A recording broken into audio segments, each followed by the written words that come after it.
जय हिंद स्टूडेंट्स, पहले कड़ी में आप सभी का बहुत बहुत स्वागत है। आज की वीडियो में हम बात करने वाले हैं क्लास 7 की एक्सरसाइज 11.3 के क्वेश्चन नंबर फर्स्ट के बारे में। क्या लिखा हुआ है? Right the following number in expanded form. जो नंबर हमें दिए हुए हैं उन्हें एक्सपेंडेड फॉर्म में लिखना है। एक्सपेंड, देखिए एक्सपेंड का मतलब क्या होता है? एक्सपेंड का मतलब होता है बड़ा करके लिखना, ठीक है। तो देखिए आपको एक नंबर दिया हुआ और इसको एक्सपेंडेड फॉर्म में हमें लिखना है। तो आइए देखिए एक्सपेंडेड फॉर्म में हम कैसे लिखेंगे। देखिए एक नंबर क्या दिया हुआ है आपको, 279440 ये नंबर दिया हुआ है। अब देखिए इसको एक्सपेंड फॉर्म लिखना कोई बड़ी बात नहीं है, बहुत ही सिंपल चीज है। एक बात ध्यान में रखें, ये नंबर्स को आप देखें सब, ठीक है। जैसे कि पहले देखिए 2 लिखा हुआ है ना, सबसे पहले मैंने 2 ले लिया, ये दिखाई दे रहा होगा। अब देखिए 2 के बाद नंबर कितने हैं, 2 के बाद मतलब डिजिट कितनी है, 2 के बाद 1 2 3 4 5 डिजिट है ना। तो हमें कुछ नहीं करना है, 2 मल्टीप्लाई 1 लिखा और 5 जीरो लगा दिए। 5 जीरो कैसे आ गए? क्योंकि 2 के बाद डिजिट कितने हैं, 5 डिजिट है, तो 5 जीरो आ गए, ठीक। फिर मैंने लगाया देखिए प्लस का साइन। अब देखिए 2 के बाद कौन सा नंबर है भैया, 7 है। अब देखिए 7 के बाद डिजिट कितने होंगे, तो 4 डिजिट होंगे, तो देखिए 4 जीरो मैंने लगा दिए। क्लियर, दिखाई दे रहा होगा। ऐसे प्लस फिर लगाया, अब 9 ले लिया मैंने। अब देखिए एक डिजिट हर बार कम हो रहा है ना। अब देखिए 4 जीरो थे, अब 9 मैंने लिया तो 3 जीरो रह जाएंगे। आप चेक करते हो 9 के बाद डिजिट कितने हैं, 3 जीरो मैंने ले लिए, 1000 हो गया है। अब प्लस का साइन लगाना है। अब देखिए 4 मैंने लिया, 4 के बाद डिजिट कितने हैं, 2 है, तो 2 जीरो आ गए। आपको समझ में आ गई होगी कहानी। 0 लिखा था, 0 के बाद डिजिट कितने हैं, 1, तो देखिए 1 जीरो आ गया। 0 मल्टीप्लाई 10 प्लस, अब देखिए 4 के बाद कुछ नहीं है तो 1 का मल्टीप्लाई, 4 के बाद क्या है, कुछ नहीं है तो 1 का मल्टीप्लाई होगा कि नहीं होगा, ये लिखना आ गया होगा, है ना। अब देखिए अभी आप काउंट करके लिख रहे थे, अब देखिए आप काउंट करके मत लिखो। ट्रिक बताता हूं मैं थोड़ी सी, इसकी ट्रिक नहीं है, एक समझदारी है। देखिए मान लीजिए पहले नंबर में आपके 5 जीरो आए थे ना। अब देखिए हर बार एक नंबर कम हो रहा है ना, 2 के बाद 7 ले रहे हो तो 2 को समझ में आ रहा है, तो एक नंबर कम हो रहा है। तो बता दीजिए ये 5 जीरो थे, अगली बार कितने आएंगे, 4 आएंगे, तो अगली बार जीरो कितने आएंगे, 3 आएंगे, अगली बार 2 आएंगे, फिर 1 आएगा, फिर 1 भी नहीं आएगा। यानी कि ऐसे पहले सब देख रहा हो ये क्या हो रहा है, असेंडिंग ऑर्डर हो रहा है कि नहीं हो रहा है, ठीक। तो पहले हमने क्या लिखा, सॉरी असेंडिंग डिसेंडिंग ऑर्डर हो रहा है। पहले 5 जीरो आए, फिर 4, फिर 3, फिर 2। क्लियर। अब देखिए बस पावर में लिखना है 2। अब बताइए ये 10 की पावर कितना हो जाएगा, ये 1 लाख जो लिखा हुआ है, एक कितने जीरो है इसमें, 5 जीरो है, 10 की पावर 5 हो गया।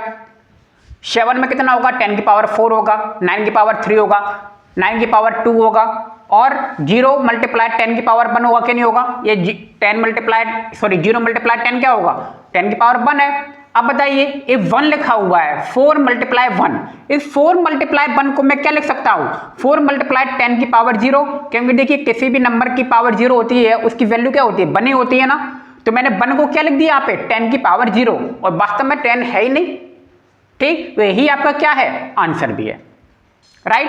ऐसे अगला सवाल देखिए, अगले सवाल में देखिए क्या लिखा हुआ है, 3006194। सेम टू सेम ऊपर की तरफ सही है, कोई इसमें अलग से फॉर्मूला नहीं है, कोई अलग से आपका मेथड नहीं है।